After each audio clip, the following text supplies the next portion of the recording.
We owe love, we deal with the old law, and then we deal with our own love, our love towards one another. Like I want to reiterate here that today, we're going to get right into the text today, because I want us to understand, is it back what time it is?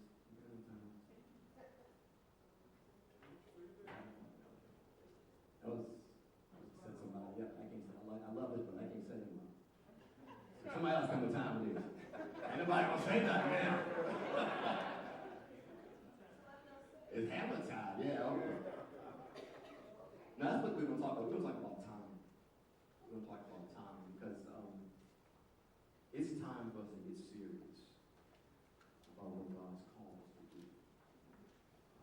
We've gone through a lot of homegoings lately, and we're hearing about deaths and family members and things like that. And I don't know about you, but the first thing that always comes to my mind is that somebody said that somebody had died. I don't even get to those cute phrases anymore. People say, well, they passed away. No, they died. There's nothing wrong with saying they died. The Bible says when a man wants to die, it didn't say to pass away. So we got to start talking. Our terminology should be biblical. And we shouldn't be afraid to say, somebody died. And if you're in Christ, dying is not a bad thing. Amen. It's not a bad thing. Amen. If you're in Christ, dying is not a bad thing. We gotta stop playing games. It's time for us to get serious about who we are in Christ. People don't know that we're even Christians these days because of the end times are here, and we're really down around motivational speakers and getting people excited about stuff that means nothing. It's going to pass away.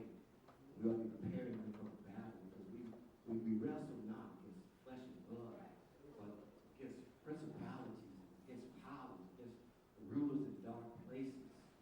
And we got to understand that this is a spiritual battle.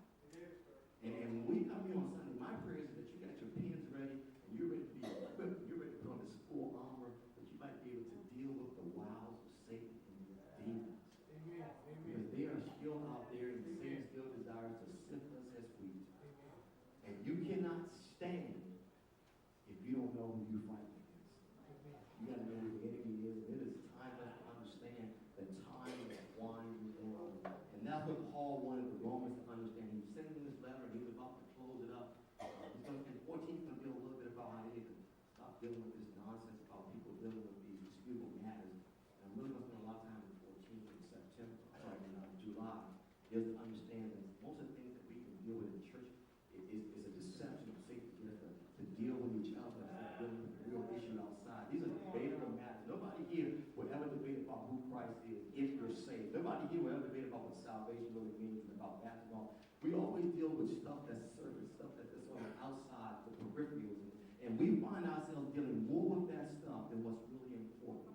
And Paul would understand it is time for us to get serious because lives are hanging in the balance. Our young folk are confused. They don't know if this stuff is real or not because we're not living it.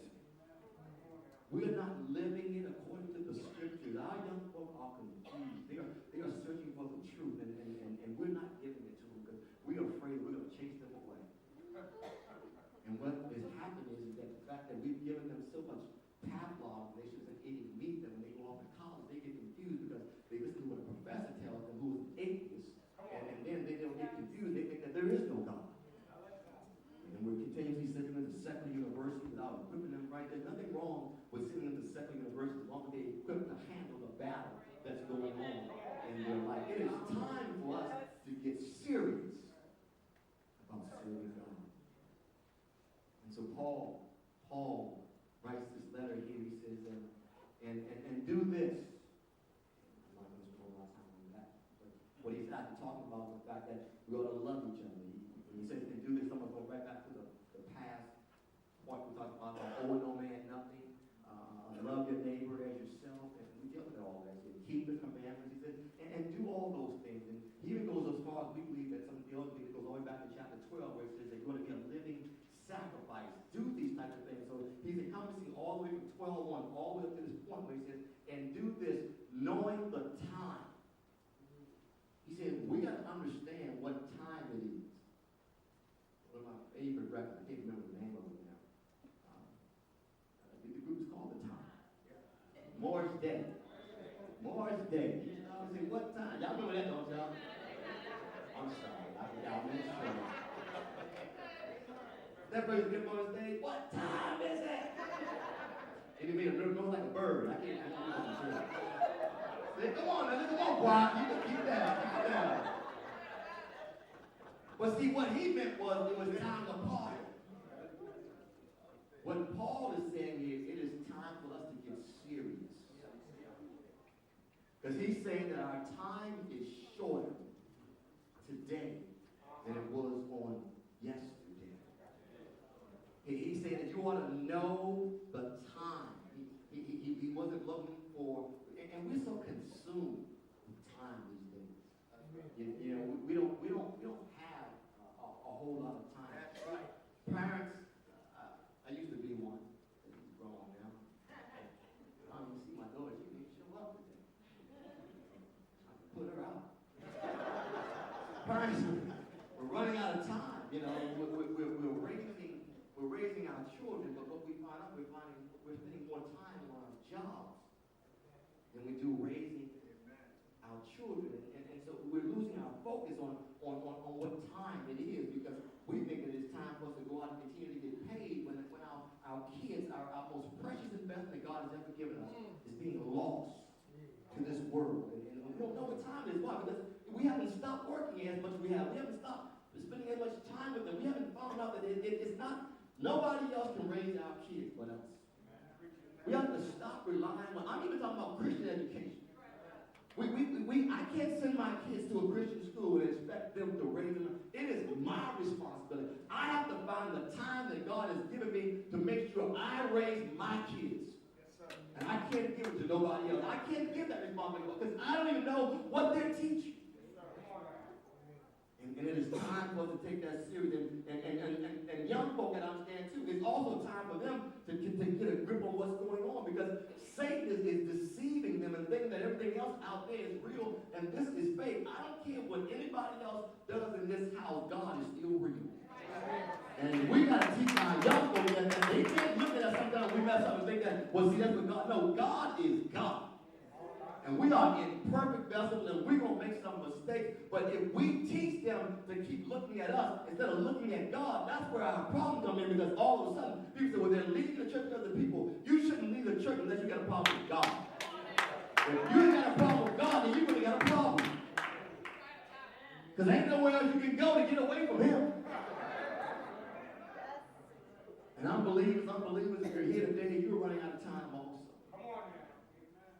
God is coming back. Jesus Christ shall return. I know people keep saying, yeah, where is He? It's been 2,000 years. Where is He? He's a gracious God. And He's giving you time to fix your life right with Him. He's giving you time to accept who He is. That's what, even though you're mocking Him right now, He still loves you despite who you are. How do you know that, preacher? I did the exact same thing. I mocked Him for 32 years, and He waited to save my wretched soul. Even though I never did anything, I can't do anything to make Him love me any better. There is nothing I can ever do, but He is that kind of a God. He had enough time, enough patience, enough long suffering to wait for my wretched soul.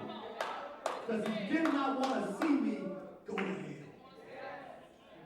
And He has the same love for you. But we're running out of time. We got to know what time it is.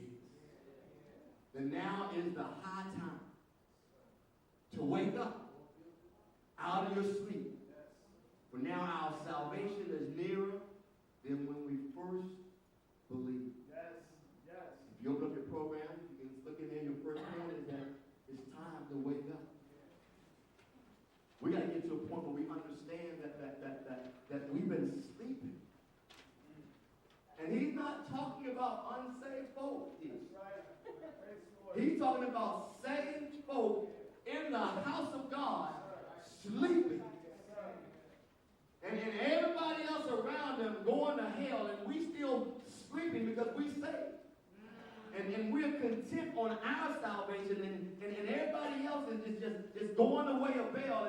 And we're saying, well, my family's saved, and I'm saying, beloved, that's not enough. Because God would have not one to perish.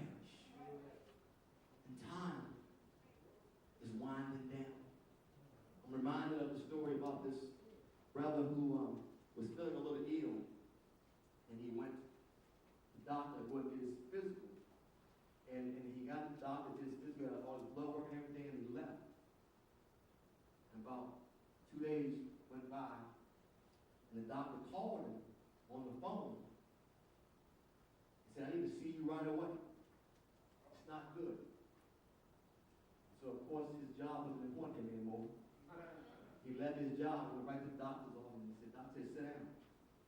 I got some bad news, and I got some worse news." He said, "Which one do you want first?" "Which one would you want?" He said, "Hey, look, give me the bad news first." The bad news is we found something in your blood. It's a rare disease. And you only got 72 hours probably to live. So he looked at the doctor and says, "What can be worse than that?" "I tried to call you 2 days ago."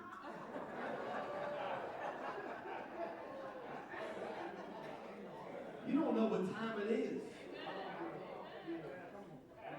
See, you think you got time. And God is saying, your time is not what you think it is. I control all time. And you can get that message the same way he did, and it can be your time. You might not even get that type of warning. God might come back right now. Nothing else has to happen prophetically for Jesus Christ to come back right now. But see, we're playing with time because we think we have a whole lot of time. We don't understand that God is in control of all those types of things. I'm reminded of a brother in the book of Luke, if you'll turn to very quickly, the 12th chapter. 12th chapter, book of Luke, verse 16.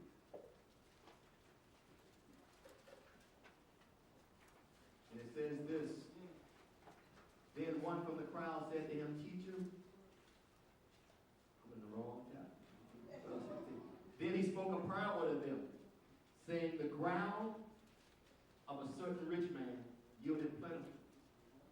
And he thought within himself, saying, what shall I do, since I have no room to store my crops? So he said, I will do this. I will pull down my barns and build greater, and there I will store all my crops and my goods. And I will say to my soul,'" look what he says, "soul, you have many goods laid up for many years." Don't you underline that? Many years.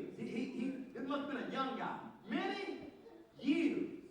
So he said, look, take your ease. Eat, drink, and be merry. And God said, you fool. This very night your soul will be required of you. Then whose will those things be which you have provided? So it is he who lays up treasure for himself and who is not rich toward God. Beloved, God wants us to understand. He doesn't write this stuff just for fun.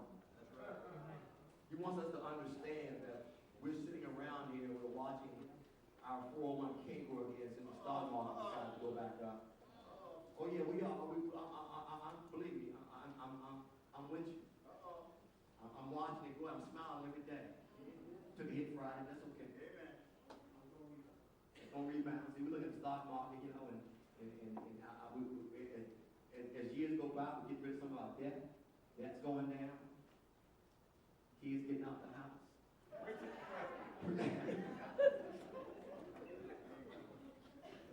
Money looking a little better now. And me and my wife were sitting back and talking, okay, what we gonna do? We sitting back on vacation time.